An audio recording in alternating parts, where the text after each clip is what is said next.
Call the meeting to order. Everyone, please rise for the Pledge of Allegiance.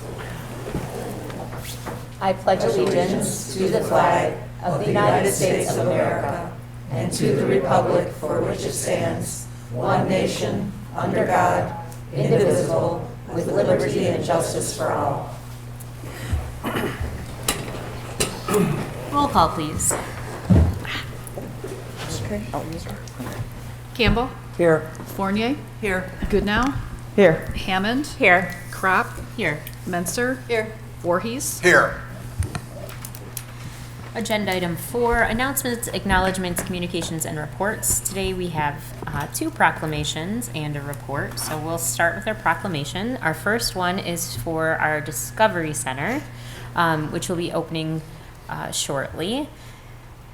Whereas, following the bylaws written by founder and community leader Monica Rittner, the Discovery Center at Macomb commenced operations on Valentine's Day 2012 as the founder, Rittner, engaged passionate residents, local business leaders, and area educators to embody their city's placemaking efforts to research, design, and develop an educational place where families gather to learn, explore, and play together, therefore revealing Mount Clemens' desire and ability to provide family-oriented opportunities for children, teenagers, visitors, and business owners downtown. Whereas the Discovery Center was established to provide educational programming and events in and around Macomb County and the Detroit metropolitan area, focusing on a variety of popular STEAM topics such as science, technology, engineering, arts, and math. Whereas, over the last decade, the organization's programs, including the Museum Without Walls and hands-on mobile exhibits, have logged hundreds of miles and hours, delivering all-inclusive educational opportunities for youth across the Detroit region. Whereas, with unending support from donors and the tireless dedication of volunteers, the organization has survived ever-changing developments, including the recession and housing crisis, the COVID-19 pandemic, leadership changes, and other nonprofit growing pains.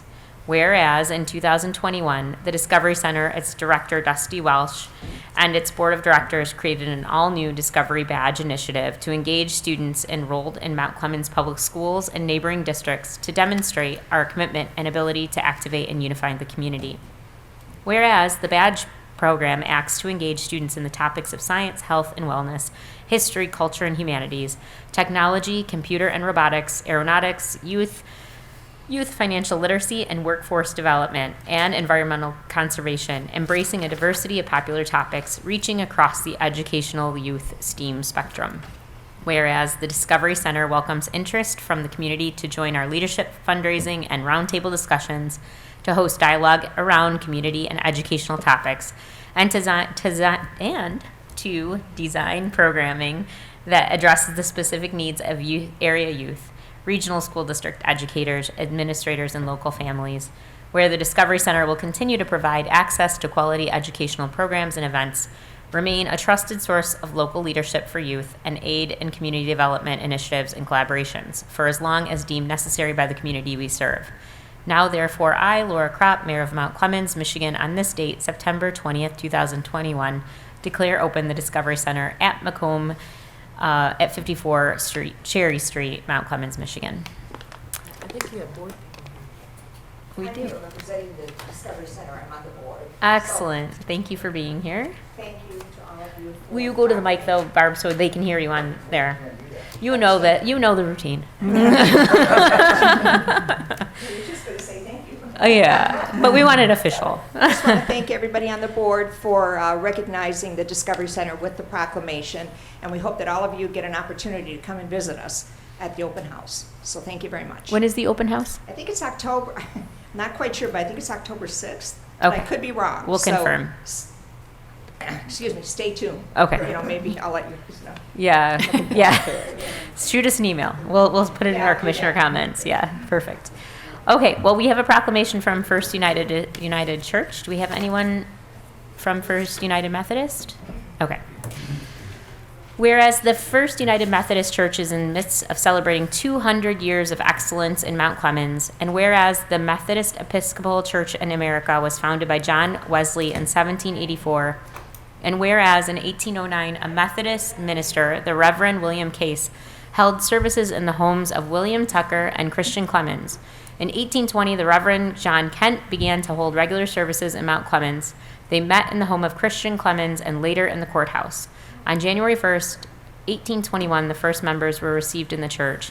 And whereas by 1835, the congregation had grown to the point they needed their own church, Christian Clemens donated land at the corner of New Street and Pine. In 1849, the building was too small for the congregation, so it was sold to Clinton Institute and moved to the former Presbyterian church at the corner of Cass and Walnut. As the church was still growing and needing more space, the congregation built what became known as the Green Church, which was sold in 1925, and the present church was built. And whereas First United Methodist Church has been serving God in the Mount Clemens area and in the world for 200 years, while maintaining fresh, new approaches to ministry all along. The congregation is a welcoming, accepting, caring, and diverse Christian community committed to teaching the gospel of Jesus Christ to all people through faith-based worship, exciting programs, and outreach ministry. Now, therefore, I, Laura Kropp, Mayor of the City of Mount Clemens, on behalf of the City Commission and all our citizens, do hereby recognize the history of the First United Methodist Church and join in the celebration of 200 years of excellence in the City of Mount Clemens. All right, and now we have a report from our community development. Sorry, I'm waiting for my computer to go back. We will record and file. Does anyone have any questions or comments about the community development report? Okay. Thank you, Mr. Tingley, for that report.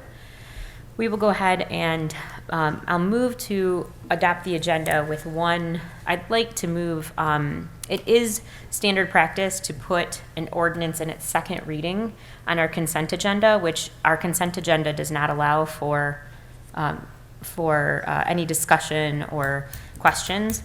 And so I think at this point, because of the nature of that, of 10A, I think I'd like to move it to 9F to give commissioners one more round of questions and comments. Mayor Kropp, I move I- that we adopt the agenda with the relocation of the consent agenda A, moving it to 9F. Support. Thank you. All right. Does anyone have any questions or comments about that? Okay. Roll call, please. Campbell. Yes. Fournier. Yes. Goodnow. Yes. Hammond. Yes. Kropp. Yes. Menster. Yes. Voorhees. Yes. All right, we'll move on to public participation. This is the portion of the meeting that we ask for the public to address the commission with any concerns or comments. At this time, we will first ask for public comments that are in person, and then we will ask for Zoom comments. Patrick, do we have people on Zoom today? We do, okay. So on Zoom, I'm assuming you want them to raise their hands? Is that the best way? Or unmute, okay. And then, so we will go ahead and open it. We ask that you give us your full name, your residential address, and you abide by our 3-minute rule. We will open the floor for public comments.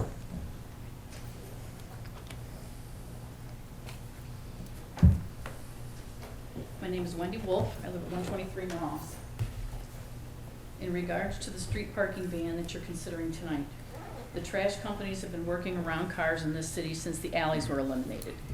If folks are complaining about trash blowing around, maybe you haven't done a good enough job getting word out that they can now use certain size trash cans. You already have in place the text messaging system to notify residents of pending street issues. You can advertise that more to residents to use that for road work, tree cutting, etc. You also have in place already the snow emergency notification system to keep cars off the street during inclement weather, which would cover more than just trash days and be plenty sufficient to take care of the roads. Enforce this, if need be, for non-compliance. As far as street sweeping, put a calendar out every month to show, for example, Morass would be swept on the first Monday of every month. Then ticket those that don't comply if necessary. Is the city going to buy signage for every street so that non-residents know they can't park on the streets on specific days? Or are you just going to have that officer work a ridiculous amount of hours enforcing this nonsense when there's so many more important things for them to be taken care of?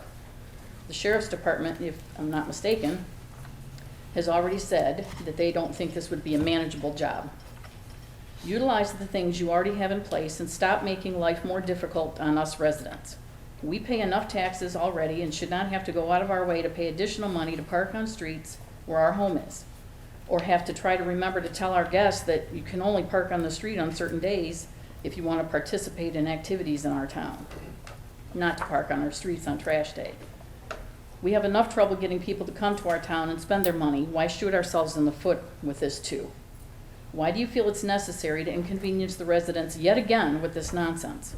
Proposing we get permits to park on the street and possibly ticketing residents or towing or whatever their cars, you have no idea, and it's not fair to push this down our throats again. Utilize what you already have in place and stop the nonsense. Thank you.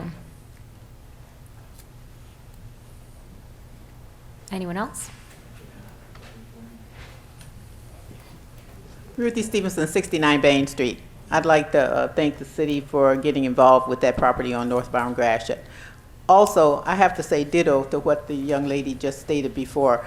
On my street, Bain, Clinton River Drive, Meadle, we deal with post office parking. So what are you going to do about these kinds of things? Because from 8 in the morning, 7:38 in the morning, to sometimes 8:30, 9 o'clock at night, we have to deal with these parked cars.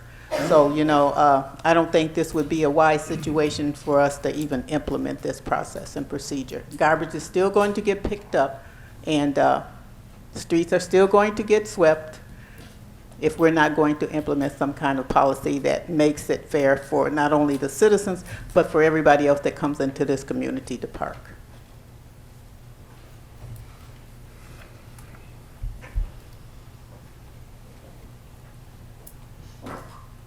Hello, everyone. I'm Ryan Theory, 62 Rosebud, Mount Clemens, here to speak about the marijuana, in particular, social equity.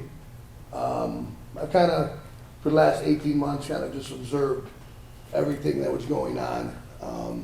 And I know marijuana, it changes. I've been in this business for 4 years, and I've seen the laws at the state level and every other municipality change, and a lot of it is due to the unknown.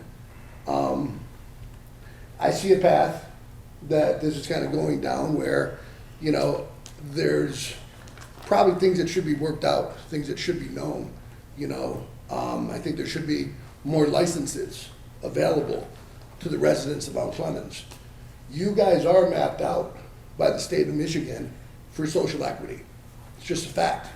I'm a social equity representative from the city of Mount Clemens. The programs are available because of social injustices that the state feels deemed arrest to young men of color here throughout our community. There's opportunity that nobody has spoken about to its residents about how they can apply for social equity funds, how they can be part of marijuana. And I think moving forward, we should all be included. Before we write or adopt an ordinance, we should know more about it and know more about the opportunity for the residents. Part of the social equity involves our young men that might have been unlawfully arrested or had marijuana, served a term 5 years for a gram, and think, hey, I can't get into business. That's not true. Social equity has opportunity for everybody in a joint program to help young men and women to get into the program funded by other companies. So you don't need to have $1 million to get into marijuana. All you have to do is have the drive, understand that there's an equity program out there, and qualify for it. Every resident that lives in the city of Mount Clemens for over 10 years is automatically approved at the state level. And I think that's something important that everybody should know, because every resident in here should know that you have an opportunity to get into marijuana. Every resident in here should know. Sir, we ask that you address the commission. Okay. I apologize.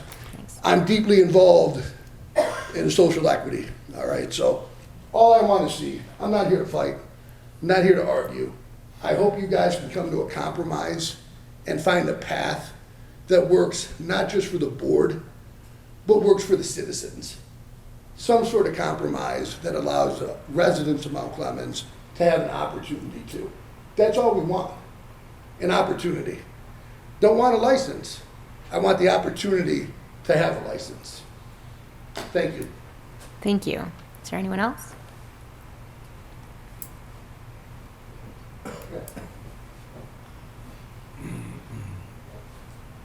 Oh, Hi, Stephanie Sabo, 131 Washington Street.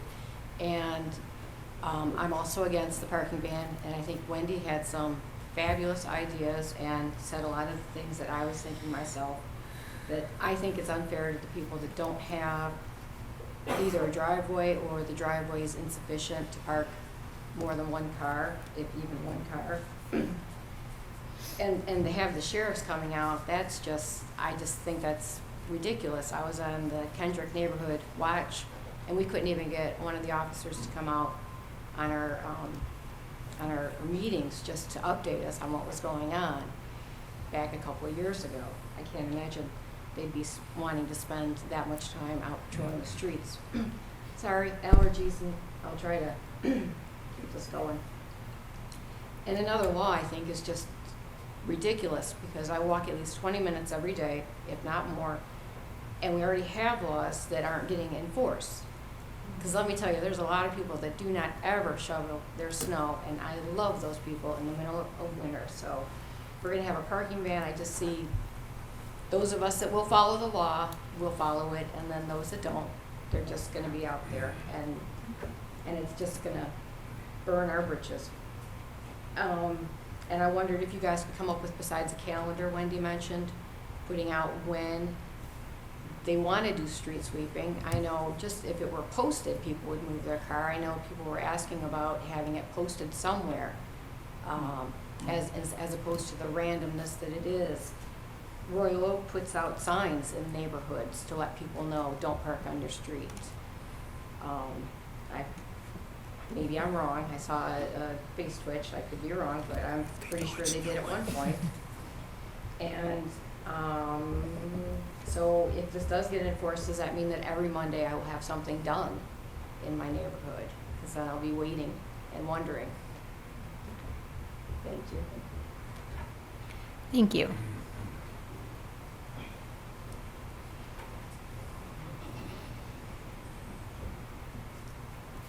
Good evening. My name is Don Peterson, 2330 Medina Court in Commerce Township, and I'm here with Mr. Theory.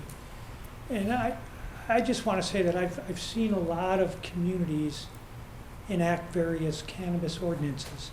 And I think that your community in particular has worked very hard, and I think has done a particularly good job. And when I see I see the city of Mount Clemens, I see kind of the ideals you live by, and I think it's reflected in what you've done in this situation. But I think maybe you could do a little better on is, we're just looking for fairness, I think. For example, you have a point system, which certainly facially seems to be very, very equitable and very fair. But you give such a large, I guess, bonus to the existing medical marijuana providers that you essentially lock out any new licensees, so that people, they could apply for the new license, but they could never get it because they can't get the same points that the existing medical marijuana folks get. And really what we're looking for is just an opportunity to compete. I know MRTMA, right, the marijuana regulation, it's a statute, I can't pronounce all those big words, but MRTMA, it asks that you let applicants compete, and that's the exact word they use in the statute. And that's all we're looking for. We think that when you give a disproportionate number of points to the existing medical marijuana licensees, that you're not giving a fair opportunity to the other Mount Clemens residents to compete. Thank you. Thanks.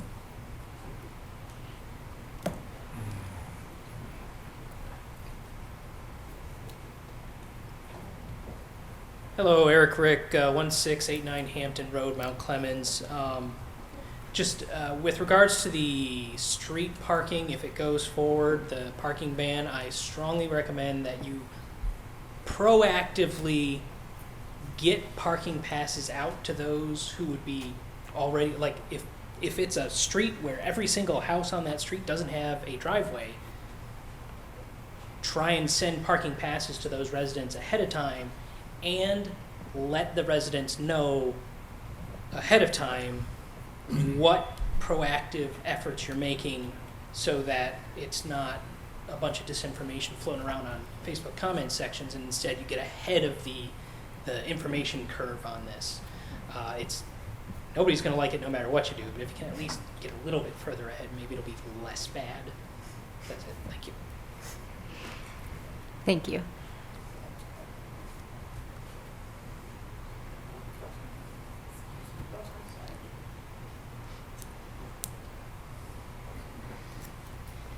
Hi, Deborah Corbin, 40 Hollywood Court. And if you did do the street sweeping, literally, since I live on a one-way street, there is nowhere for anybody who owns more than one car to put the vehicle. And in my household, I have 2 teenagers that drive, one that just recently purchased her own vehicle, and then my husband and I have our own cars. Literally, there's no place to put more than one car in our driveway, other than working out a deal with the local party store and begging them if we could park there. So I don't even know how that would work.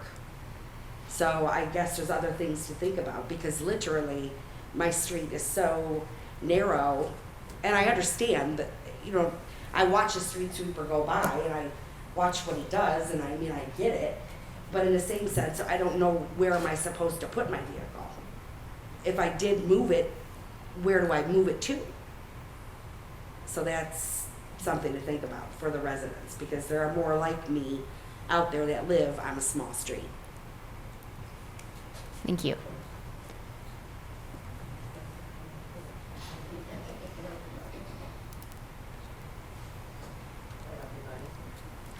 Ruth Redford, 184 Washington. I just found out about the street sweeping parking ban like an hour ago.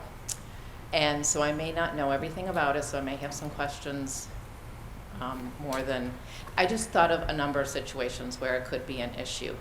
I like to walk in the city. I'm part of City Sneakers, and I've done the 4-mile walk starting at Frank's East Side Tavern. And I liked it so much that I've gone through the week and I've parked, and I found out that on the one side of Avery is Clinton Township, on the other side is Mount Clemens. So fortunately I parked in the neighborhood on the Clinton Township side in front of somebody's house. But if I wanted to go for a walk there in that area and parked in Mount Clemens and it was a trash day, then I guess I would be in trouble the way I understand this. Also, my daughter went to Prevail, and I don't know how things are now because she's graduated quite a while ago, but the drop-off situation would take some time, and so I would park, and I wasn't the only other parent who would park on a side street to drop her off. And so I would have to know when the trash day was so that I wouldn't park in that side street because I wouldn't want to take a chance. And granted, it would only be a matter of 20 minutes dropping her off. So I can just see some scenarios where this could be an issue in the city of Mount Clemens, not knowing when there was going to be trash day.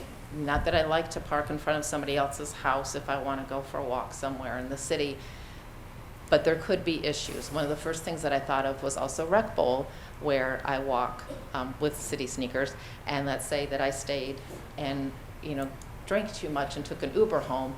Lots of times that parking lot is full, and I park in front of somebody's house on Riverside. If I left my car there and it happened to be trash day the next day and I didn't know because maybe I didn't come from Mount Clemens, I can just think of different scenarios where this could be a problem. And since I haven't used up my 3 minutes, getting back to the street sweepers.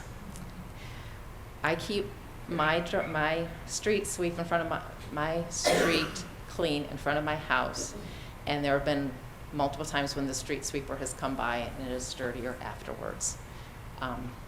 So that's just a comment. I've never said anything about that, but I don't know if they don't empty often enough, but I sweep my own street. And anyway, that's it. Thank you. Thank you.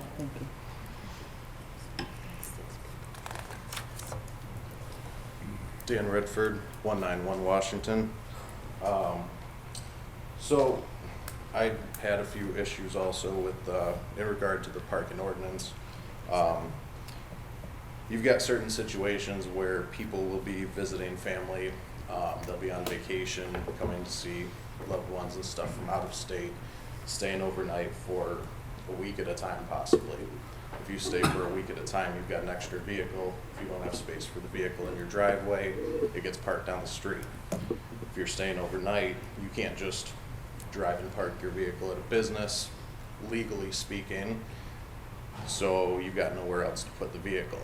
I'm assuming you can't get a temporary permit. If so, that'd probably be a pain to apply for a temporary permit for somebody that lives out of state, explain all of that, get it approved just for a week-long vacation. People from out of town going to bars, going to other things. It was already mentioned, you know, staying overnight somewhere, leaving your vehicle there, doing the right thing, not driving home. Also, during the day, you want to meet somebody, walk downtown for lunch. That's during the hours that this would be in effect from 8 o'clock till 2 o'clock. The signs were mentioned already, if signage would be needed in accordance with Michigan law versus the ordinance. I know some municipalities have put it in very fine print on the entrance to the city, but that's kind of not great to people that live there or visit, because then they don't know about it. I'd also like to know how it would work for contractors and landscapers who routinely come to the city to cut grass, do work on people's homes. They have no option but to park truck and trailer in the street most of the time. And would they have to somehow obtain a permit for just one day if they happen to be coming on a garbage day? How would they even know if it was garbage day without contacting the homeowner? Foreclosures, that would be even a bigger issue. And then just as a personal note, as somebody that actually does the job of maintenance in a municipality that's neighboring to our city, garbage day is not the day that I want to be out on a residential street working. It is one of the more dangerous days. You're trying to contend with normal traffic and the garbage trucks. No matter how much you try and plan the route, you're always going head to head with a garbage truck. It just delays things. It becomes potentially dangerous. You throw school buses into the mix because you're in neighborhoods now. Now you've got flashing lights over here, flashing lights over there, flashing over here.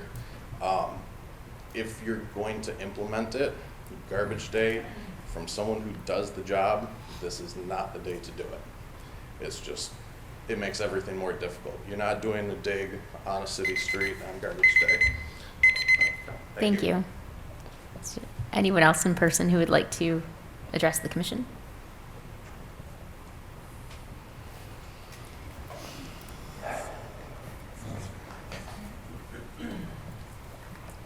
Mayor Kropp, City Commissioners, George McHale, 180 Grand. And of course, my main contention in regard to the way that this proposed marijuana business ordinance that has been put forth before us is that there's been some deception involved in regard to who's behind this. We know that Pleasantries has been busy over there getting the building ready over at least the last 5 months, or possibly since the May 12th meeting that we had, in which the city attorney had identified 4 significant areas to which we carved out different city commission meetings to discuss those areas of concerns that the city attorney had identified. At no time did he ever have the point system or the ranking criteria listed, and that was dropped on us at the last minute. However, with Pleasantries being given this unfair advantage, that could pose a problem for us, and it may get challenged because, of course, it's common knowledge in the word on the street and people that documented the fact that they were there painting the building, doing floor cuts in preparation of being first in line and quickly to respond to the new ordinance to, of course, be able to comply with the highest ranking point criteria on being operational within 30 days. Also, we're throwing the baby out with the bathwater. All communities I've dealt with on not just the recreational adult use marijuana, but on the medical marijuana, have normally adopted into the Medical Marijuana Facility Licensing Act first. They amend their ordinance to include the REC Act, opting into the REC Act, adding a license or two, whatever is needed on the micro business, not just scrapping the whole thing. So there could be an argument that when you repeal and replace your medical marijuana ordinance, you're not going to have the ability to sell medical marijuana in the city of Mount Clemens. There are no provisions for any type of medical marijuana licensing from the state of Michigan in the MRCMA or the recreational or adult use language.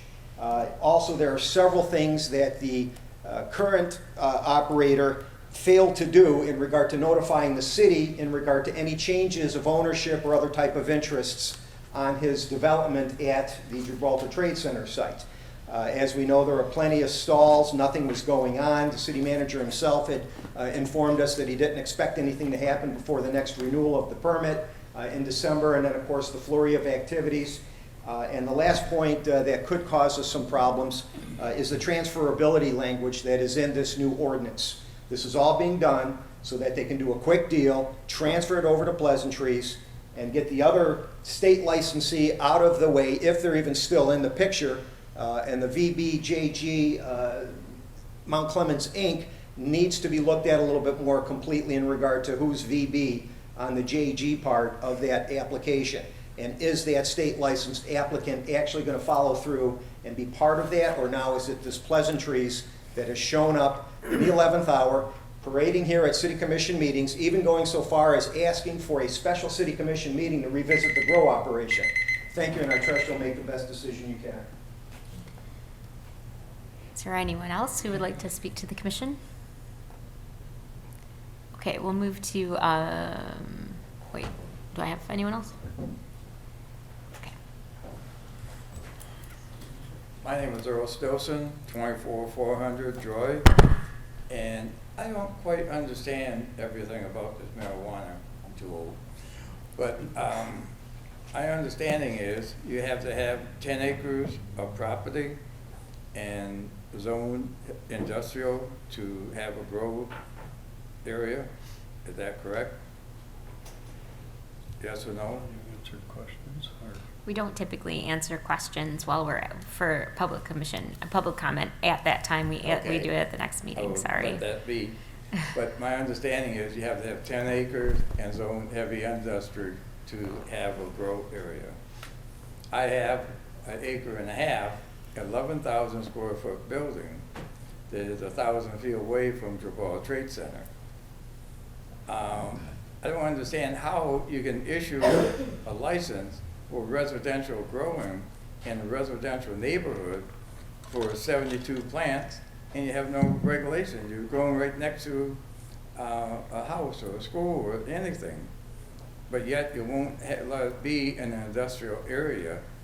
Do I need to rezone my property to residential to be able to grow marijuana in my building? That don't seem right. No answer. And how many locations is there in the city of Mount Clemens that qualifies with 10 acres besides Gibraltar Trade Center that's actually buildable or usable for this application? I think there's some questions here with a lot of favoritism. It's not fair to the general public to be able to apply for the application if you make the ordinance so stiff that they can't. So I think it will need to be modified so it's less than 10 acres. Heavy industry, I don't mind. I'm heavy industry. But 10 acres, show me how many places it qualifies and who owns them. Bye.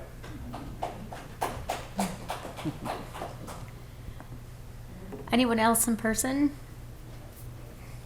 Okay, we'll go ahead and move to Zoom.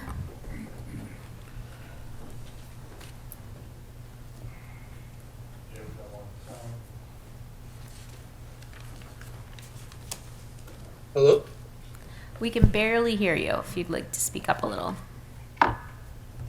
Thomas Barnes, 291 Jones Street, Mount Clemens. I am just here to say thank you. Thank you to the Mount Clemens Lions Club, the Boy Scout troop, to George Murphy, to John Klein, to Michelle Weiss, and to all of the wonderful people who were involved with the Mount Clemens Grand Prix Soapbox Derby style race. For a person who has been beating the drum about recreation in the city of Mount Clemens, It was lovely to just see a group of kids outside playing together, having fun from all different neighborhoods. It was a great day, great weather, and a great look for the city of Mount Clemens.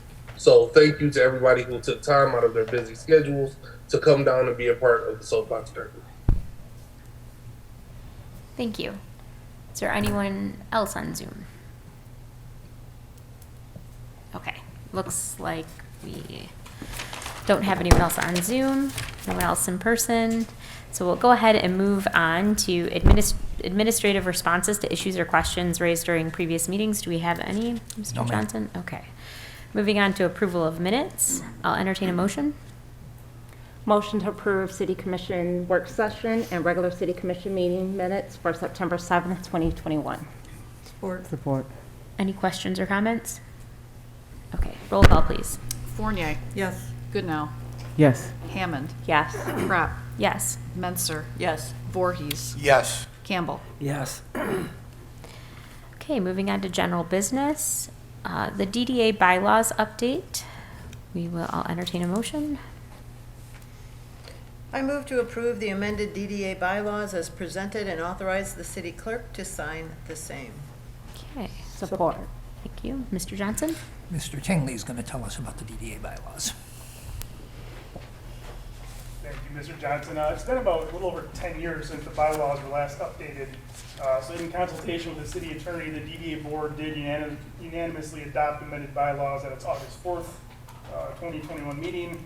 The majority of the bylaws remain unchanged. Some areas of change do include dropping the specific meeting date and time, so the board will no longer be out of compliance. Current bylaws state the meeting is on Thursdays at 3:30, and that has not been the case for quite a long time. We updated language to reference the 2018 Consolidated Tax Increment Financing legislation the state adopted. We did include language encouraging the board to utilize regular meetings for training purposes if the agendas are light. And the last major item is that we did include a new conflict of interest policy. So we are asking for approval, which has been done in the past by the City Commission. Okay, does anybody have any questions for Mr. Tingley? Commissioner Menser. So I'm looking at this under Article 3. I'm looking at Executive Director, and this hits something that I have requested several times now. It says specifically the Executive Director shall furnish the board with information or reports governing the operation of the authority as the board may require from time to time. I believe I asked for quarterly reports. It also backs it up by saying the Executive Director shall attend the meetings of the board and shall render to the board and to the City Commission reports as requested covering the activities and financial conditions of the authority. So again, I am requesting that quarterly reports be included for the DDA.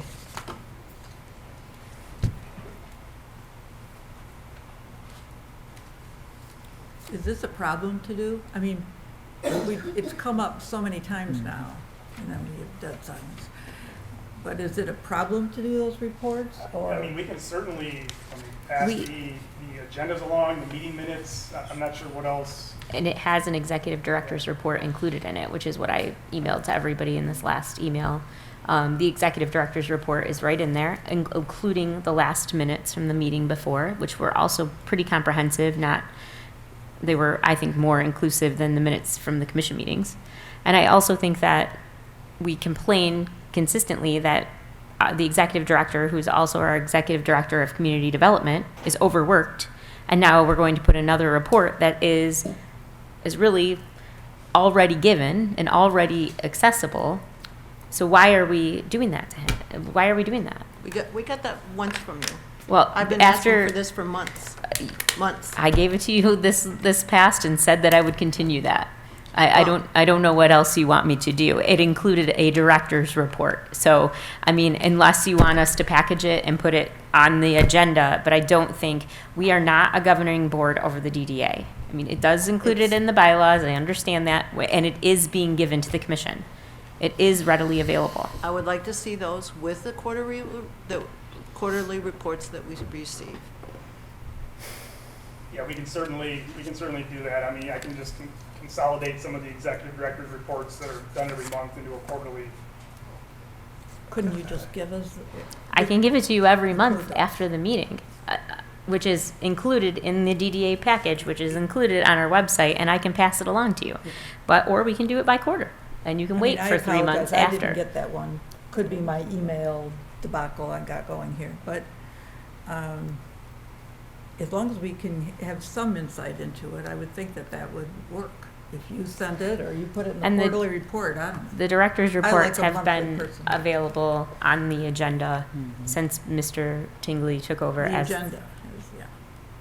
The director's report has been on the DDA agenda since Mr. Tingley has taken over as DDA director, which, how many months now? I don't know. While. It's almost been a year now. Well, then it shouldn't be any problem.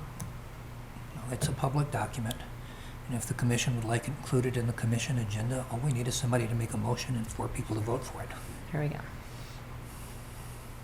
Right, you want a motion right now? Yes? I make a motion that the executive director of the DDA provide a quarterly report on a regular basis. Well, can you be specific on where you want, when you want it? On a quarterly basis with all the other reports. I thought you said regular Please basis. clarify that it's the same report that he's preparing for the DDA. I'm sorry? We're talking about the same report that he's already Yes. preparing for the DDA. Well, I think the motion should read that the DDA director shall furnish the city with a copy of the director's report that he provides on a monthly basis, is there? Yeah, that's what they are. On a monthly basis. Yes. That's what I think, that not a quarterly report. The same report that he provides to the DDA will be provided to the city. On a monthly basis, is that what you just Yeah, said? that's what he uses. That's what you just sent out, right? It is. All right, so you want that amended? Question, may I ask a question? Would you prefer, you've recently just switched most of those reports to being quarterly instead of monthly. Do you want me to save up 3 of them and submit them all at once, or do you want them every month? I would prefer to see those quarterly. You want them quarterly instead of monthly? Yep. That just means we'll save the reports and give them to you Yep. once a quarter. So again, I would like to see that, I make a motion that the DDA director furnish the reports on a quarterly basis. Support. Does anyone have any Quarterly. questions or comments? She supported. Anybody have any questions or comments? Okay, roll call, please. Goodnow. Yes. Hammond. No. No. Crop. No. Menser. Yes. Voorhees. Yes. Campbell. Yes. Fournier. Yes. Okay, moving on to 9B, ordinance to prohibit street parking for maintenance, first reading. That was the roll call on the motion for the report. Oh, wasn't yeah. it? Yeah, You still sorry. have the main- Thank you. The main one we gotta vote. All right, let's go back to the bylaws. So, does anybody have any actual questions about the bylaws? Okay. Roll call, please. Hammond. Yes. Crop. Yes. Menser. Yes. Voorhees. Yes. Campbell. Yes. Fournier. Yes. Goodnow. Yes. Okay, moving on to 9B, ordinance to prohibit street parking for maintenance, first reading. I will entertain a motion. Actually, I would like to say before we start this, I was under the impression that with our discussion for the work session, that we were not going the ordinance route, that we were looking at a schedule that we could then start notifying residents, and we were going to see if that would work. The work session, I believe, we gave the directive to the director of streets to say that we would work on a schedule for the neighborhoods, and we would work on a schedule of like what months that would mean, and then we would implement a notification of that, not an ordinance. So now we have an ordinance. So I just wanted to mention that before we. My My interpretation was the same as the city's attorneys, that we needed an ordinance, and the ordinance was going to call for a schedule to be a part of it. We needed to discuss the schedule, though, before we went into the ordinance, was my understanding. And I guess I don't, so the schedule has been presented, which I have a lot of questions, not a lot, I have questions on. I don't, this would require off-street, or to clear the streets on every garbage day, and we had always talked that it Well, we wouldn't be need every to garbage day. first mention, we can't discuss all of the nuances of it until we have a motion, but I wanted to, I mean, I don't feel like this was the directive of the commission. And so if we don't have agreement that this was the directive of then we need to just table this. Or nobody makes the motion, nobody seconds it. we can do that too. Because I concur with you that we did not give a directive to make an ordinance. Mr. Wood was going to look at some other alternatives, and we were going to have another workshop or discussion about it. I was quite taken aback to see this ordinance today. So I concur. So I'll entertain a motion. I'll entertain a motion. I'll entertain a motion. Hearing none, we'll move on. As soon as my computer loads. Sorry for the dramatic pause. Okay, moving on to Abandoned Residential Structure Ordinance Amendment, first reading, and I'll entertain a motion. I move to approve the introduction and first reading of an amendment to the Abandoned Vacant Residential Structure Ordinance and set October 4th, 2021 as the date for the second reading and adoption. Support. Okay, Mr. Johnson? This is Mr. Tingley's report, so I'll let him give it to you. Thank you. This is a pretty straightforward amendment, but what it would do is would allow any fees that are due to the city for vacant registration, those could be placed as liens on the property. This is similar to our vacant commercial structure ordinance, as well as the rental registration and inspection ordinance. And this really, what this does is save staff time in terms of trying to get those fees. Currently, we need to go to district court to get those paid, so we can place it on as a lien on the property. It saves a lot of staff time for other things that we can be working on. Okay. Anybody have any questions or comments for Mr. Tingley? Yes, Commissioner Renser. I think it's a great idea, and thank you for looking at that up and putting the language together. The city attorney put the language together. Yeah, but you directed it. Take the credit, darn it. You're welcome. Anyone else? Okay, roll call, please. Crop. Yes. Menser. Yes. Voorhees. Yes. Campbell. Yes. Fournier. Yes. Goodnow. Yes. Hammond. Yes. Okay. Moving on to 9D, Capital Improvement Plan. Mr. This is not, this is just okay, so Mr. Johnson. Thank you. 2 weeks ago, actually 2 weeks ago tomorrow, because the meeting was on Tuesday, we had a work session to talk about goals and objectives. And the issue of the capital improvement program came up, and we were directed to provide you with an update on the capital improvement program for discussion purposes. What we've provided right now, I'm just considering a work in progress. That's why I'm not asking you to approve it at this point in time.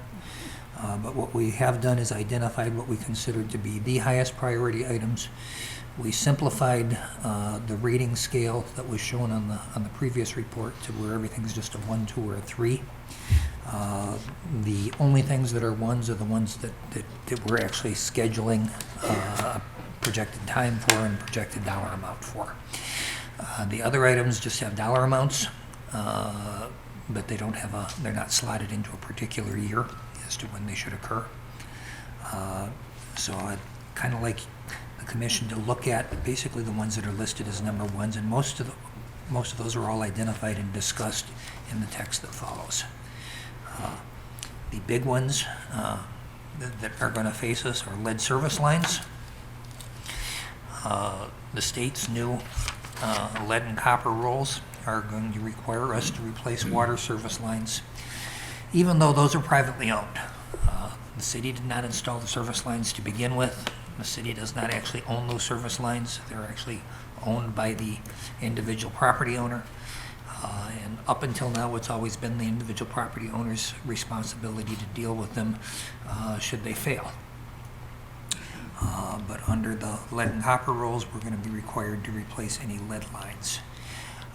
We don't actually know how many we have, but we do know for about 60% of the service lines in Mount Clemens, and of those 60%, about 260 are known to be lead.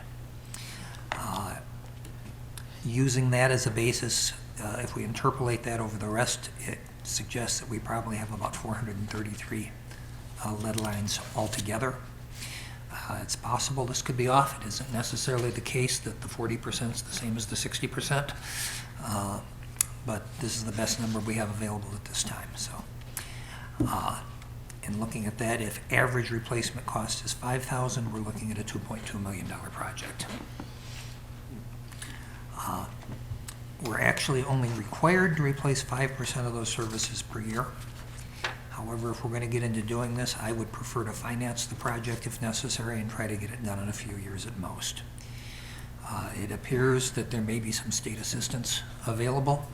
The governor just announced $200 million available statewide, but when you spread that over the entire state and get that down to how much is available to individual cities per individual line, it's a drop in the bucket. The other possibility would be a bond issue then? A bond issue would be another possibility. Another, one more possibility would be to use this as the main project for the ARPA funds. However, ARPA funds have a deadline, and we basically have 3 years to spend them. So this couldn't be spread out over more than 3 years if we were going to use ARPA funds. We could bond it. The numbers that I put into the report are based on bonding it. Yeah, it was based on bonding it over 25 years at 2%. Water plant is the next item. We have a lot of issues to discuss on the water plant. The Fishbeck report is still incomplete, and that's our delay, not theirs.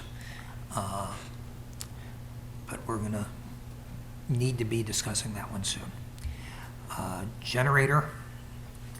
Water treatment plant needs a backup generator. That's estimated to cost $250,000. We're currently utilizing a rental unit when power fails. If the plant is replaced, a generator would be part of that project, and we would not need to separately purchase a generator. Water main, West Brittmeyer, is the main that my staff considers to be by far the most patched water main in Mount Clemens. It definitely needs to be replaced soon.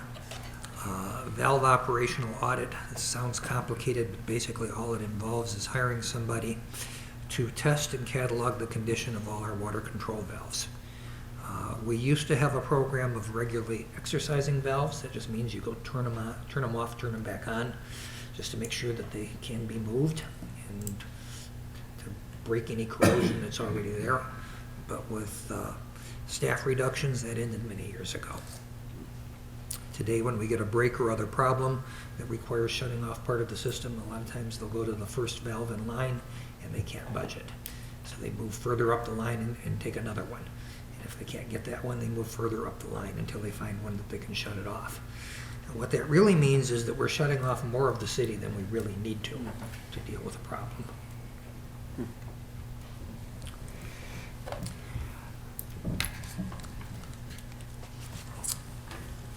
Influent and effluent samplers. This is equipment to automatically take periodic samples of the wastewater entering the treatment plant, which they call influent, and the treated water, which they call the effluent, which is just the opposite of the way those terms are generally used. We usually think of the effluent as being the dirty water, but in the case of the water treatment plant, it's the other way around.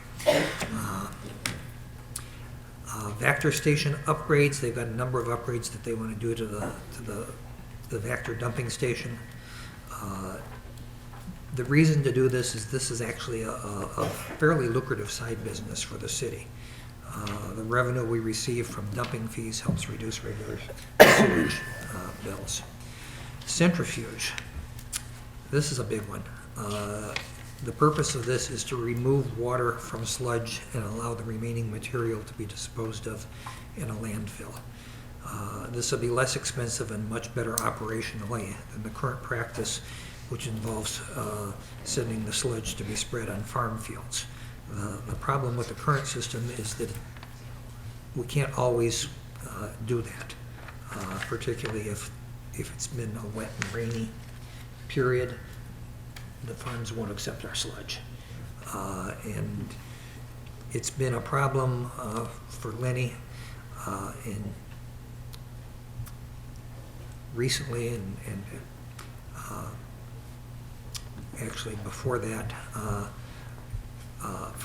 for his predecessor, that they'll come in to empty the tank and they don't completely empty it. They'll just come up and remove enough material that we can get by for a little bit longer. So this is something that Jay wanted to do for a long time, and Lenny's trying to get it done now. Streets and sidewalks, that's an item that we have discussed at length in the budget process, and we have devoted significant resources to both. However, while sidewalks are largely funded by the adjacent property owner, streets are dependent on state shared gas and weight taxes to fund street repairs and improvements. We don't receive nearly enough revenue from that source to keep up with necessary street maintenance. And it's eventually going to be something we have to address one way or another. Some cities have done a bond issue to do additional street work, but that ends up being, directly tax supported. The governor has been trying to get an increase in the gas and weight taxes, but that seems to be going nowhere right now. Bridges are a particular concern. In our case, the bridge we're most concerned about is the Crocker Street Bridge. We believe it needs replacing. Jeff has been applying for grant funding on a regular basis. How many times have you done that, Jeff? 15. So Jeff's probably done it about 15 times. And he'll keep on doing it each year, and hopefully eventually we'll be one of the ones selected. We absolutely do not have the means to replace it out of revenues that we have in our street funds. Parks. We have invested very little in capital improvements to our parks and grounds. Most of the significant recent projects have been funded with grants and outside contributions.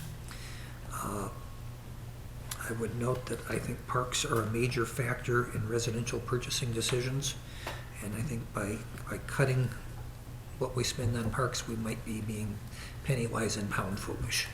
I think we're decreasing our property values, and that ultimately decreases our tax revenue. Motor pool, we've talked about before. The motor pool department is very, very seriously underfunded. We really have very little cash reserves in motor pool. To deal with that this year, we actually are leasing, or will be leasing as soon as they get built and arrive, 2 pickup trucks through Enterprise Fleet Management. We're looking at the need for a street sweeper. Estimated cost on that is $200,000. We may have to explore leasing that one as well, or renting. I would also mention that, on tonight's agenda, in purchases and payments, we've got a rental of a street sweeper for a couple of months. And that's specifically to be able to get the leaf project done faster this year. Motor pools also needing the replacement of a tractor that can be utilized for snow removal on the downtown sidewalks. It's estimated to be $35,000. City Hall, there was apparently a recommendation made, I'm told about 15 years ago, that said we needed a new HVAC system then. And we're still operating on the same old system, which was custom built and is difficult to maintain. When major components fail, repair might not be an option just because parts aren't available. And that's estimated to be a big ticket item, $350,000. Can I ask a question on that one? I thought we just did a major HVAC City Hall a couple years ago. We budgeted for it. I don't think we ever did it. Yeah? Yeah, but we budgeted? It was budgeted and something else changed. So we just never pulled the trigger? Okay. I thought you were going a different direction with that, because we did do a small project specifically for the sheriff's offices last spring. No, but, okay.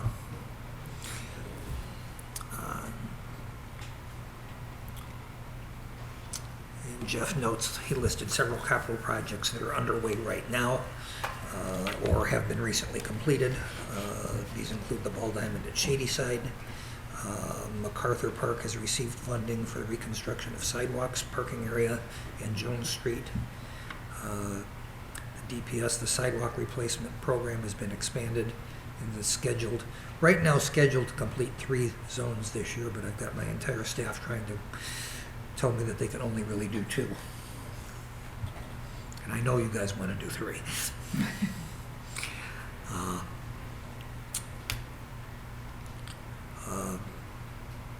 Motor pool, he next talked about the enterprise agreement for pickup trucks. Ice Arena, we have several projects underway. These were handled through a bond issue. These involve the replacing of the compressors, the roof, the parking lot, and parking lot lighting. And the DPS has updated the interior of the office area with new flooring, which covered the asbestos tiles, new paint, and LED lighting. Does anyone have any questions or comments for Mr. Johnson? I want to thank you for putting this together this last week. Thank you, Jeff, and whoever else was involved in it. Brian, thank you. I think this is our start. We needed a start. We need something to get moving on it, but I think we have to have some type of work session to really go through this. I mean, obviously, there's the 20,000 effluent and influent or whatever those were. That shouldn't be that big of a deal, but yet, obviously, a $42 million new water plant is the other way opposite end of that spectrum. So I think that a work session makes the most sense to really understand what we're tackling now and what we're going to do and go through some of these, because obviously we have to do something, especially at the water plant. Agreed. And I just want to say also, so with all this money that's being budgeted, allocated, whatever, to infrastructure in Washington, I know we got our share of the one fund, which wasn't that much when you look at these projects. But I also understand that by a fluke of budgeting or whatever, because the budget is an estimate, but the state of Michigan has a lot of excess funds in the budget this year. I don't want to quote the number because I don't recall exactly what it is, but it's big. And you take this plus all the money that the state of Michigan is getting from Washington, and this pie becomes really big. And we need to, and if the only route that I know of is to go to our state senators and our House representatives and drive them crazy till they've got our name on every possible grant known to man, or is there any petition, anything? I think we got to think about becoming advocates or just go for it and see what we can get, because I know that Detroit's going for it. And there's no question they need money too, but our little slice could mean a lot here if we could get something to. And I think we need to remember too that earmarks are back. And if we Yes. have substantial projects that we know we aren't, I think we need to try to channel our representatives at the congressional level. So maybe we need to organize something, and just similar to we did Boys and Girls Club. All right, let's get these letters out, let's get this petition going, let's do what we need to do I think to make ourselves This known. priority list helps us because then we can say, these are, you know, and I think, but fine tuning it a little further so that we have specifics to say the 40, like, we need that, you know, the water, fish spec study, so we can hand it to them and say, we need a water plan. What's You the know. holdup on the fish spec study? We do. I'll say it for you. We've got another piece that I want them to include in it that wasn't included in the original one. And the estimate of time for that piece to be included? It involves a couple other parties. I don't have an estimate yet. Well, in looking at this, it's a very beautiful spreadsheet, but I would like to, you've got it broken down, you know, by water system, wastewater system, et cetera. And if you look at the priority codes in here, you've got some 3s and then some 2s and then some 3s and then some, you know, then there's a couple 1s. I would like to see this kind of spread out so we see all the 1s together. It'll make it easier to kind of prioritize things. You know, if you look at that first page, you've got 3 1s, then you've got a 2, then you got a 3, then a 3, then a 2, and way down at the bottom almost is the generator installation in a 1. So it might help us to have this actually prioritized by the numbers. What is the number 1 priority? Within each category? Within each category or overall. If we only have so much money to spend, if we only have the ARPA money to spend right now, then let's look at each category and see what is the most important for these departments. So I think it needs to be prioritized like that.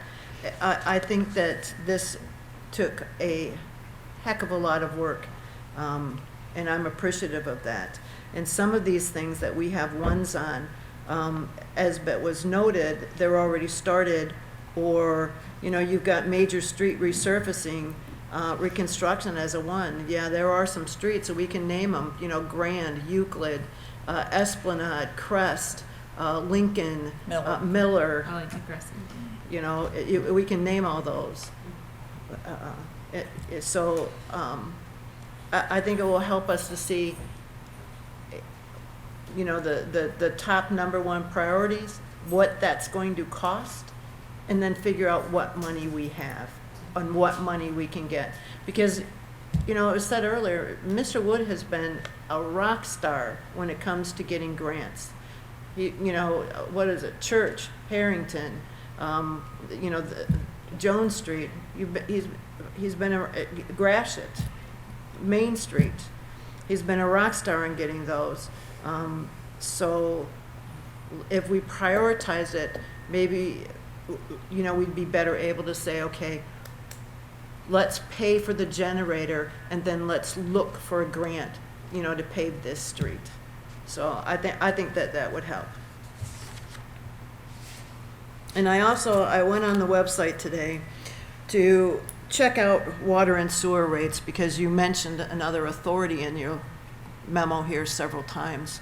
And so I did some research into that other authority, and I wanted to compare, you know, price per cubic, you know, foot. And if you look at our website, the data for water and sewer is from 2017. We had water rate increases this year, back in the spring, and I think it would be really, you know, it's really needed to update that and put the current prices and stuff in. 2017 water rates, when you're 4 years later, that's just, you know, that's not good.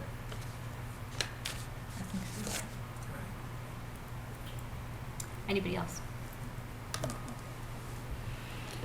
Well, all right, we'll file the report and anticipate a work session shortly. Not next week.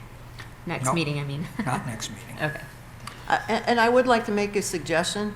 According to the city manager's report, we have tabled the ARPA money until November 15th. Let's move that up. Let's prioritize this with all ones first, and then let's move the money discussion up. We definitely need to have this discussion before we Yeah. have that. Okay, moving on to 9E, purchases and payments of invoices. Move to approve purchases and payment of invoices as presented. Or Any questions or comments? Yes, Commissioner. I just have a question on the 2022 sewer lining project as prepared by Anderson, by AEW. Can you just give us a little bit on that?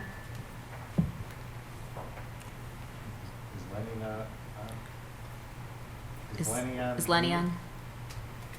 It's his project.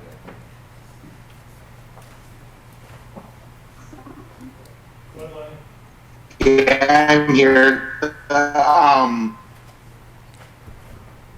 Lenny, I think you're. Can you guys hear me? Now we can. You're okay. Go ahead. Okay. The main goal of that project is to line all the cities under North River Road before the road gets paved. We're trying to fix everything underneath there, and then the rest of that is pretty much going to be spent on Macomb Place to line that. So just because they don't get to it now and line them, we're going to be digging them up and replacing them. I think Lenny, you're buffering, and we're only catching part of what you were saying. I think that Mr. Wood will help us out here. So that project, what he was saying is that they're going to try and line everything under North River Road. I have a project coming that's going to resurface all of North River Road. And so they're going to line the sewers there so that there isn't failures after the road is resurfaced. He is also looking at lining the sewer along Macomb Place. There is some significant failures going on there.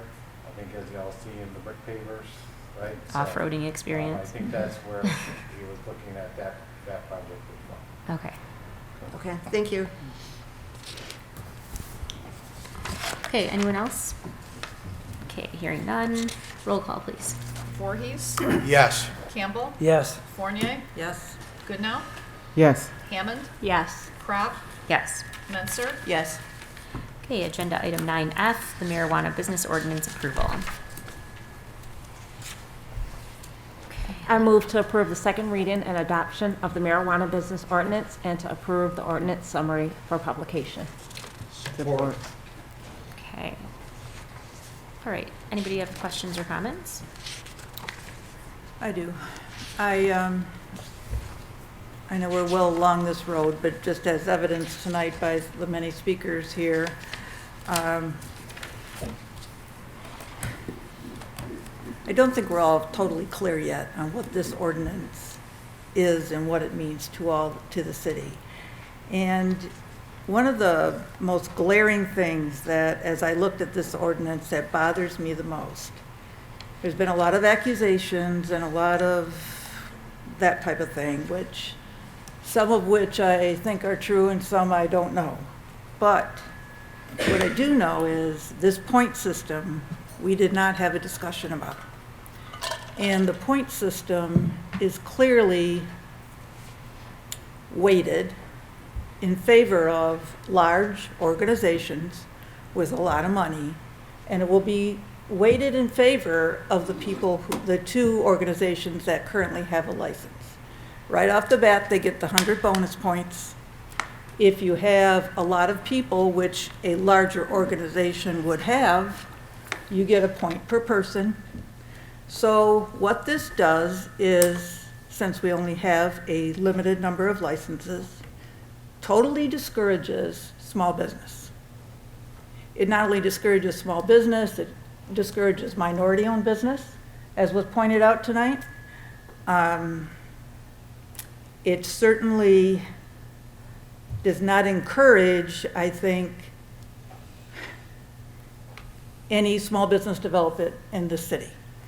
And I don't think that was our intention when we did it. I don't, but I think that we need to have, at a minimum, there's a few other areas that have been highlighted, but at a minimum, we should have a discussion about this point system.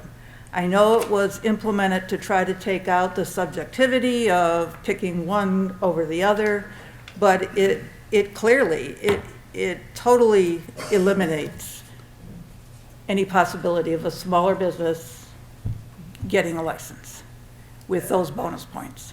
And in this case, especially since we have a limited number of licenses, it is totally in favor of the two that exist. I mean, we can't deny that. And if whoever is going to end up being the license holder at Gibraltar, we don't even know that yet. We don't think it's the one that we originally gave the, what do we call? Not permit, but conditional permit to. I don't know what's going to happen on that one yet.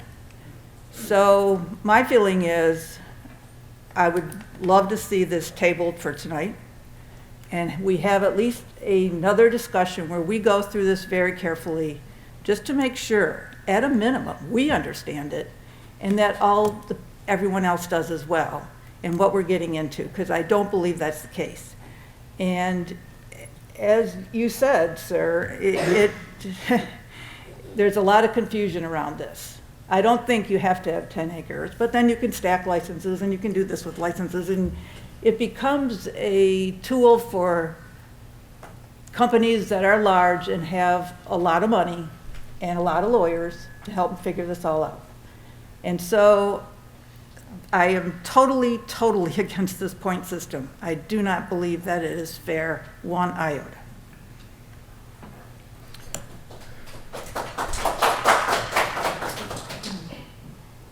Go ahead, Commissioner Manson. So I'm going to concur with you on the point system. I'm not pleased with it. And I know at one point, I believe Mr. Murray said that it was done this way to wait towards the people who already had medical, right? But I don't agree with it. I think that it is wrong. And I find some other things in here that have concerned me.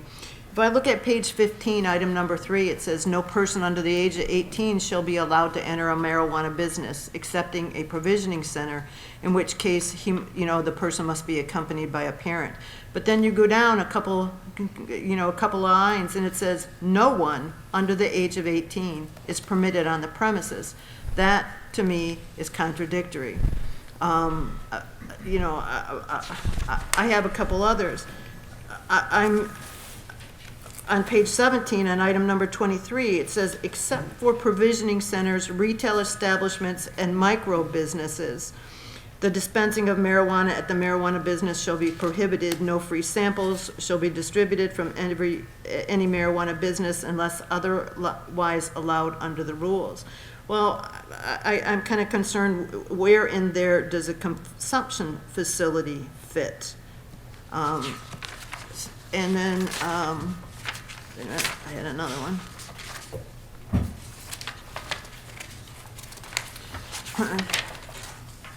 So,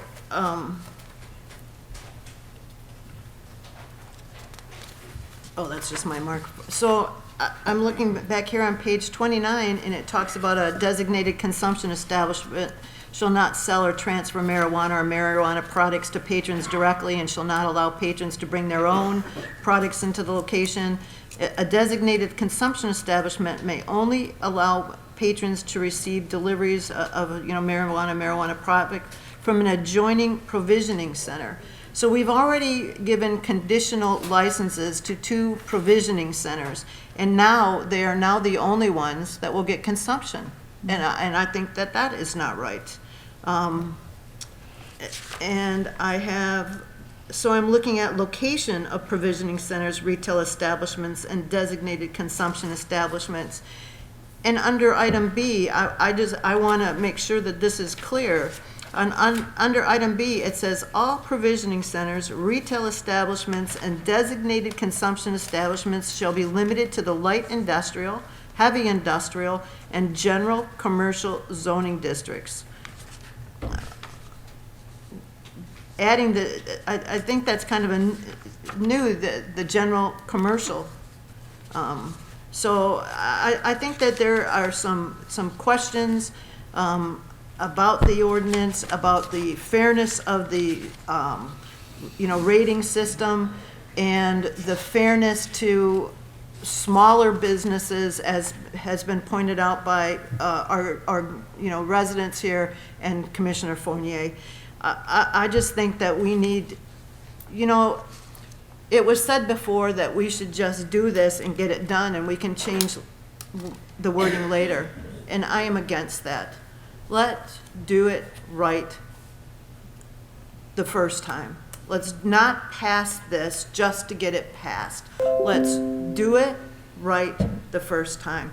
And I believe the thing on 10 acres is for Class C growers, not an A or B, Class C, which would be the 1,500 plants or more, and that's stacked. So that's kind of my feeling on it. If you wanted to throw out a motion that we table this for continued discussion, I would second that for you. Well, before you do, I was just reading again. As I read through this, I mean, one, I believe the point system should have been a major topic. I don't know why we should have had 5 major topics instead of 4, because I think that was a major piece in the ordinance. But I also think that there are things that now, I mean, obviously just going back and reading it again, I mean, it's a pretty large piece of I don't know, of legislation, of ordinances. I mean, it's a big piece here, and we aren't professionals in this, right? We're not attorneys, we're not in this industry, so we're learning as we go.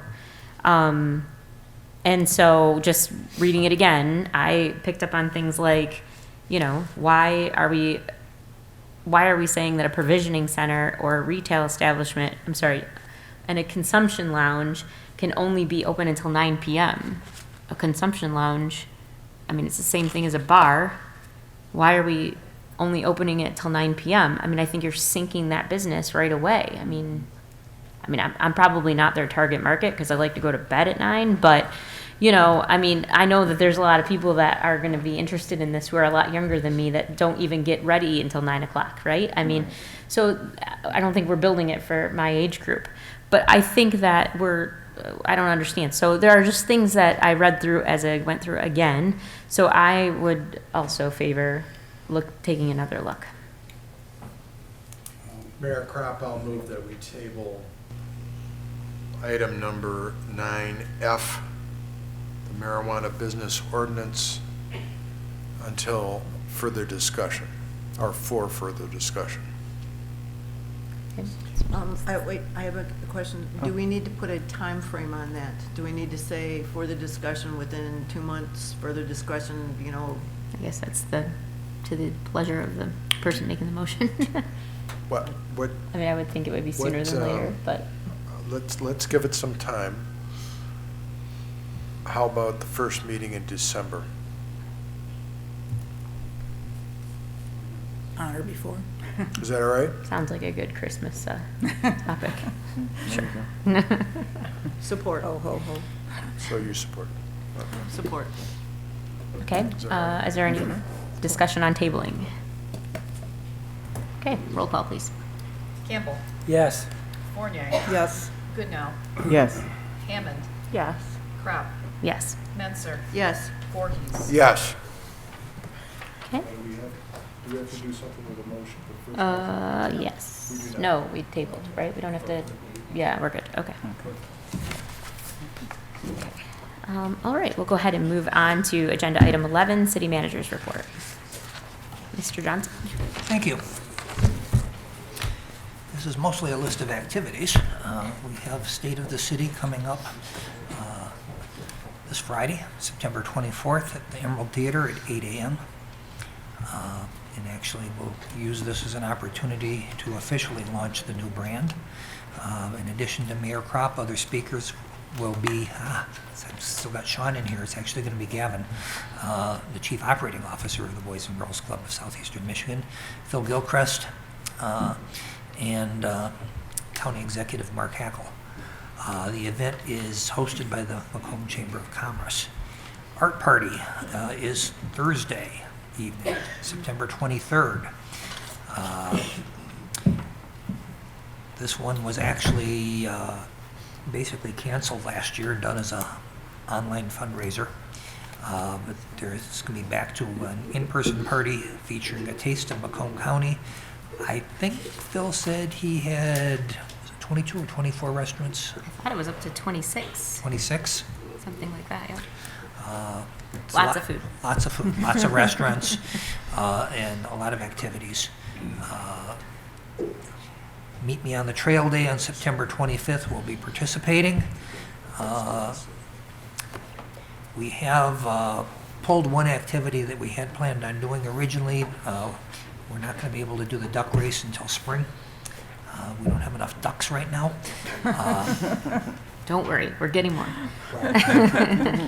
We've acquired 1,600. Oh, Lord. That's less than half of what we had for the last duck race. But we've got going on at Shadyside, Advancing Macomb's doing art sessions, and they're doing a sport port showcase. Right now we've got the Boys and Girls Club gaming truck scheduled to be at City Hall, though we're discussing maybe moving that to Shadyside since we're not going to have the duck race here. That might be better to combine things at Shadyside. At MacArthur, we've got an Arts Center duck-themed river art project. We've got the library story walk and cake program. We've got the YMCA sport port activities. Downtown, there is a natural health and wellness fair on South Main, and that's running from noon till 8 p.m., whereas most of the activities are from 11 to 3. We've also got other activities going on in the next couple weeks. The DDA has a drive-in movie. It'll be at the Roscoff parking lot on September 11th. Mickey, do you have the name of the movie? September 11th. Today's the 21st. October 11th. October 11th. Ghostbusters? It's hard to say 11th without saying September. So is that October 11th? I actually don't think it is, but It's in October, I'm sure. it's in October. Second Saturday. And we just had the art and craft show. We have an Uptown Friday night concert on the 24th at the Fountain Stage featuring Kathleen Murray and Soul Commission. Kathleen, I think, was probably our most popular concert this year, and she's coming back. Halloween Spooktacular on October 23rd at the Fountain Stage in Macomb Place. Trunk or Treat October 23rd in the Macomb Place parking lot next to the Anton Art Center. COVID shots are still available through Macomb County. You can click on that link to take you to Vaccine Central and register. Fire Department will be holding their open house on October 24th from 1 to 4 p.m. And this will feature an equipment display and extraction demonstrations, junior firefighter combat challenge, face painting, hot dogs, cider, donuts, popcorn. Should be a lot of fun. And then we've got future agendas listed. Anybody have any questions for Mr. Johnson? Excellent. Thank you. And sorry. Okay, this is the portion of public participation of the meeting that we invite the commission, we invite the public to address the commission for a second time. We ask that you give us your full name, your complete address, and that you abide by our 2-minute rule. If there's anyone who would like to address the commission, please do so.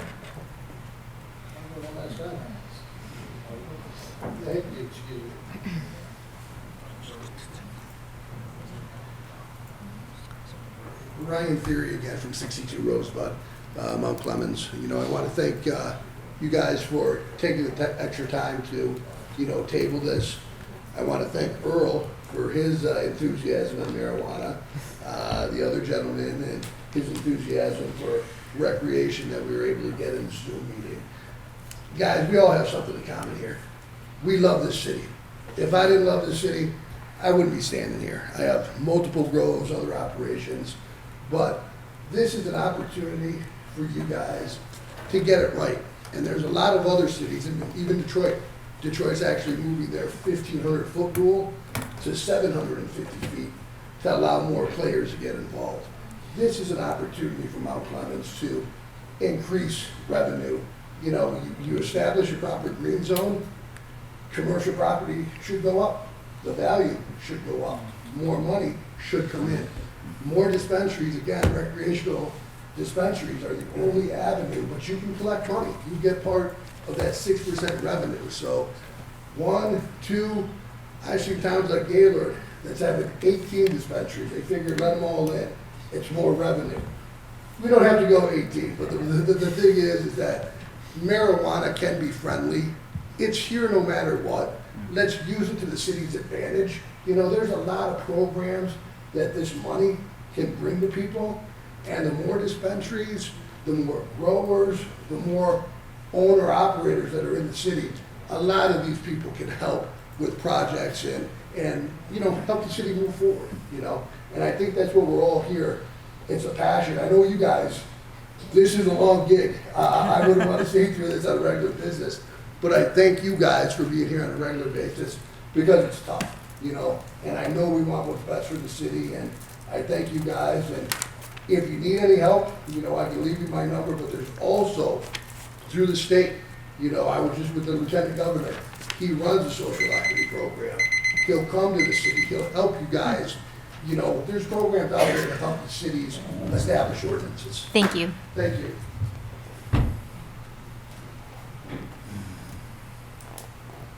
Anyone else in person?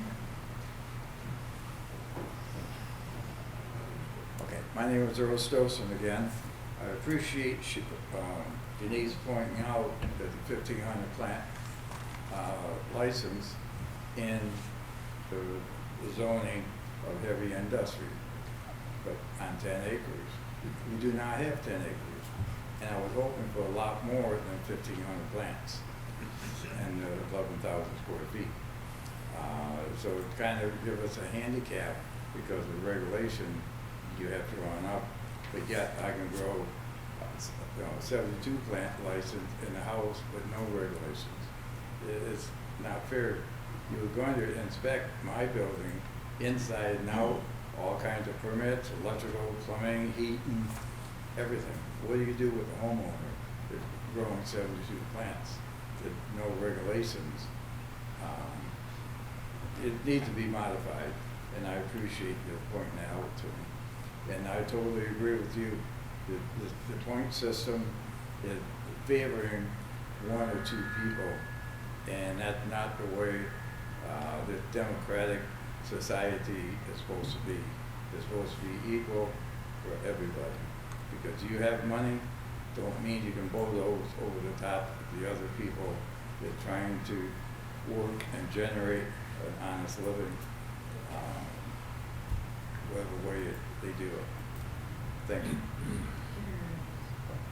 Oh, he gave it to us the first time. It's okay. Thank you, though. Thank you for trying to keep him straight there on that one. Is there anyone else who would like to address the commission in person? Okay. We have one on Zoom. Hopefully they're not buffering. Hi, would that be me, Beverly Bishop from 54 Kendrick Street? Can you hear me? We can. Yep. Go ahead. Perfect. I had 4 things. The Historic Commission has approved a marker for Washington Street. In addition, they've identified a blacksmith shop on Euclid. So that is a brand new owner of 6 months, and they are fascinated with our history. So young people do get involved. The next thing is on October 9th, a new business in town is called MishStoryTours.com. They're on the net. They're having a cemetery walk, and they are using the the children of some of the shop owners here in Mount Clemens that started their own businesses. For instance, Vic's Funeral Home. They will be actually impersonating their own family. So that should be a very fun tour. The third thing is our train tours that have been going out of the depot. They start at Joy Park and they have been absolutely crowded, especially last Sunday when it was not so hot. We sold out an entire train passenger car for a birthday party. And the whole train was packed, and they just were wonderful about the whole thing. Everyone enjoyed it, especially the workers who got to see kids having fun. We are going to be doing the Halloween thing, so bring your friends and family. No increase in prices in years, and it will be October 12th, 24th, and would you believe the 31st? So even on Halloween Day, you can come and enjoy your Halloween with the train. $7 adults, $4 for children. And it's so much fun. So come and see what we've put together for you. Of course, wear a costume. And pretty much I wanted to change my hat to vote 411. Two people that are running in the race have not entered their information into vote411.com. And so I guess I'd say if you're real interested in keeping your seat, it would be really wonderful if you put that out there. We promote it very heavily for people to know what your stance is on 5 different questions. So I just leave that with you. Thank you much. Bye. Yeah, just in time. Anyone else on Zoom for us? Okay. Okay, we'll move on to commissioner comments. Commissioner Campbell?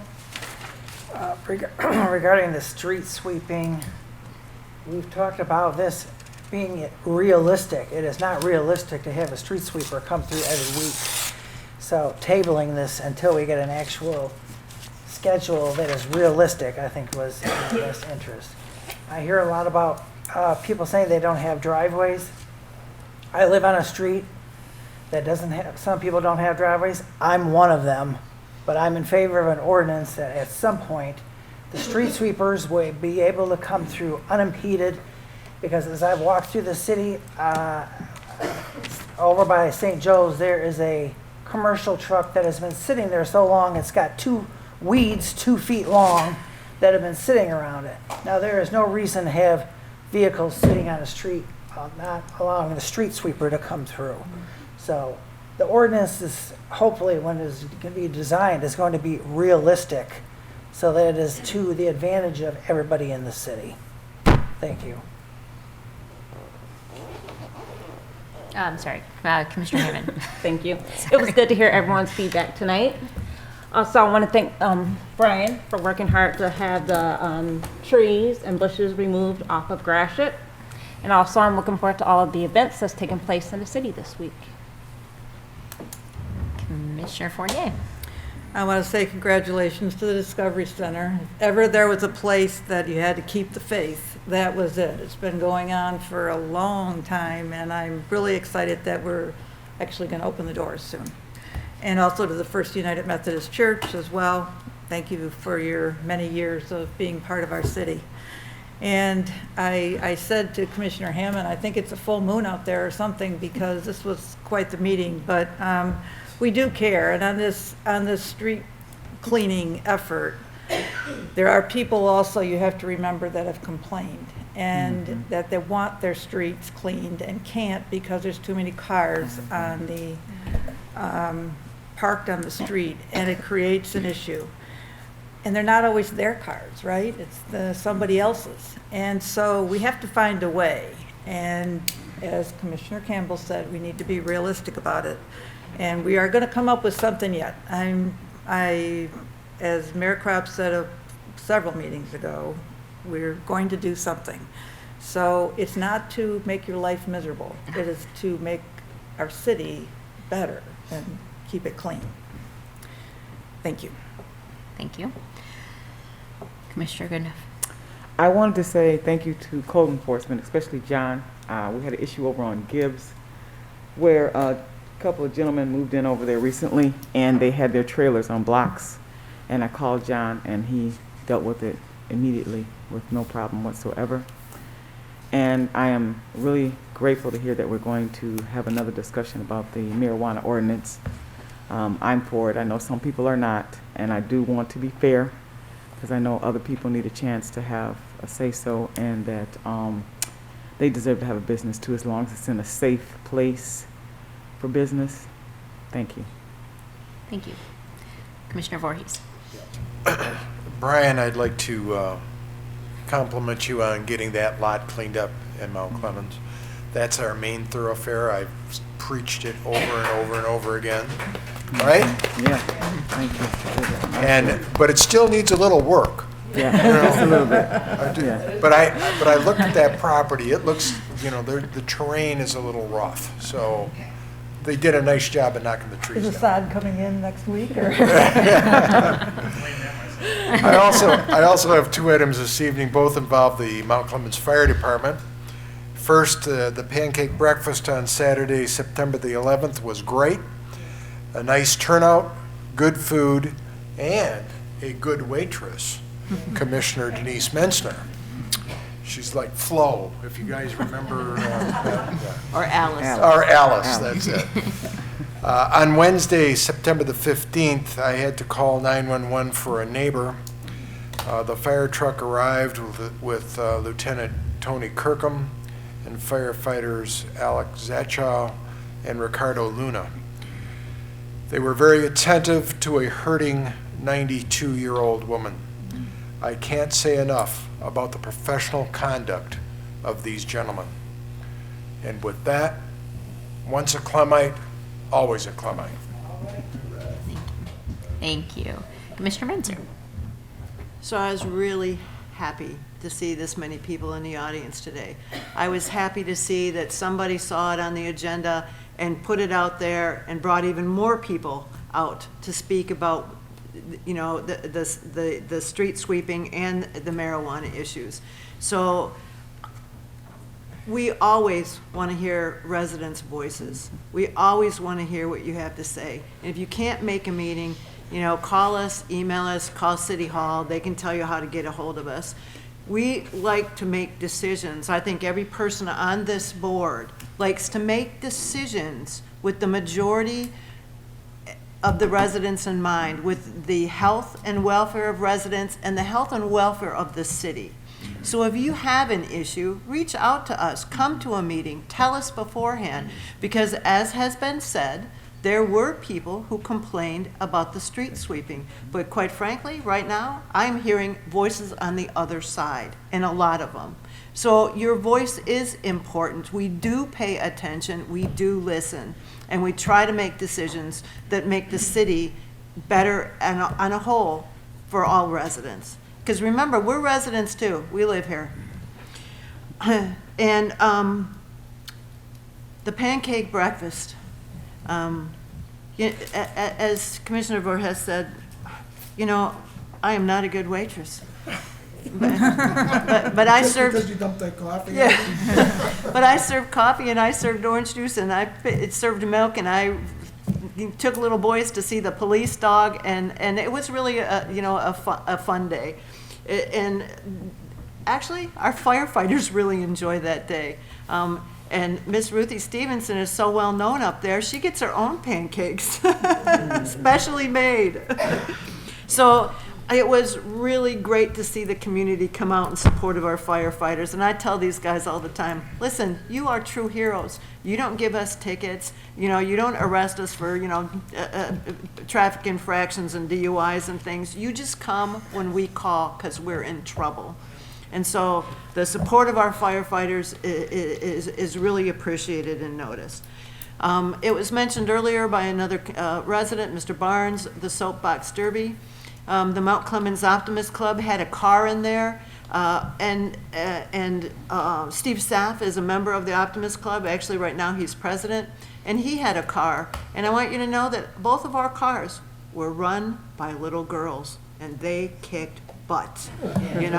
They kicked butt. It was a really great day. There was a lot going on, and I'm going to give a compliment to Freddie Fox in the Rec Bowl, because Freddie opened that bar up and served hamburgers outside, and people sat there, and they did the awards ceremony under it. But what you also had was Freddie involving other businesses. he had Glenn from Miller Brothers come in and was serving up ice cream like a crazy person. I mean, you got a whole pack of little kids. What do they want? They want ice cream. So it was just a perfect day. And after all those activities, we had the 9/11 ceremony downtown Mount Clemens. Our firefighters were there. New Haven firefighters were there. I mentioned before they were bringing a piece of the 9/11 of the Twin Towers with them.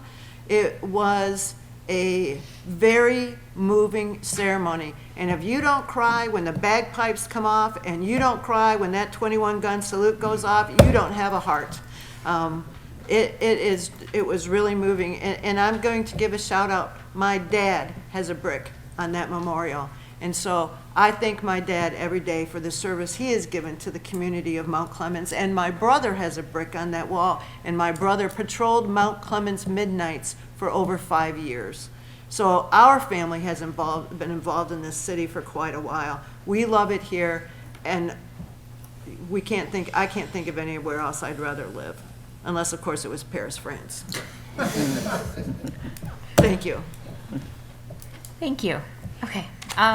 So I would like to extend a congratulations to Anton Art Director and the DDA Chairman and the Brand Development Committee member and the list goes on and on. Phil Gilchrist has been named by Crane's Detroit Business and is listed as one of 32 leaders for its 2021 list of notable LGBTQ in business.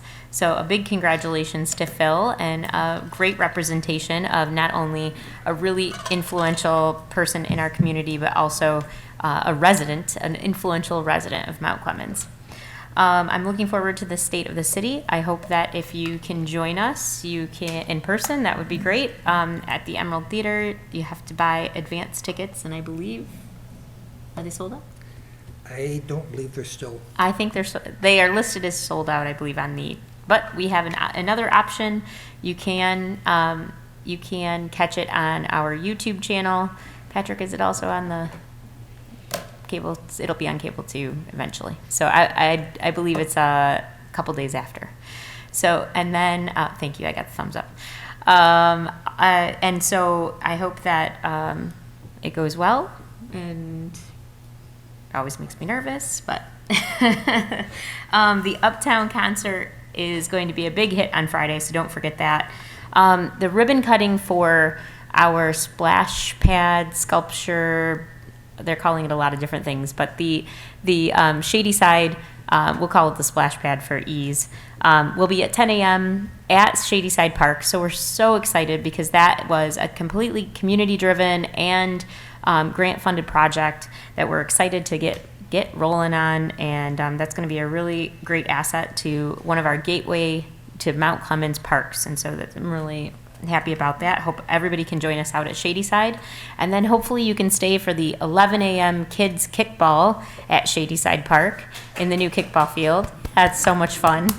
I was able to go 2 weeks ago and join in a kickball game and almost got nailed in the head by my own kid with the kickball. So pretty sure that was intentional. Oh, yeah. Yes, indeed. And then there is a noon kickball game as well for adults. So usually those ones are a little more intense. So if you're going to join, expect to get nailed in the head with a kickball. We also are going to do a lot of other activities at the Meet Me at the Trail activities throughout the day. And I think one of the most exciting things is we have a brand new festival coming to town, and that is also that day, as Mr. Johnson mentioned, the Health and Wellness Fair from noon till 8. One of our business owners, Jennifer Gale, who is a health practitioner who started the festival herself, along with assistance from our DDA event coordinator, Michelle Weiss, and they are putting together a really great fair that isn't seen in Macomb County. I believe this is the very first. So it's opening up a whole new naturopath type of fair. So it's really exciting. Come and support that business as well as other businesses that will be with that health and wellness fair. Next month, there will be, you may notice that there's a lot of sculptures along northbound Gratiot, southbound Gratiot, and Main Street. I believe this year we had 12. This year we're going to have a new installation coming, so you're going to see those ones kind of clear out on one day, and then all of a sudden, all new sculptures. 22 we were able to fundraise this year with MCEP. And so we thank all of the sponsors who stepped up and helped with that initiative, and then also everyone who's allowing the people to place those sculptures on their property. So we're really hoping that that impact of art within the community, of 22 of them on those main thoroughfares, is really going to kind of elevate it even further. So I'm really excited, and I thank MCEP for a huge push to make that happen. And that's all I have today. So I will entertain a motion to adjourn. So moved. Support. All those in favor? Aye. Any opposed? Thank you, everyone. Have a great night.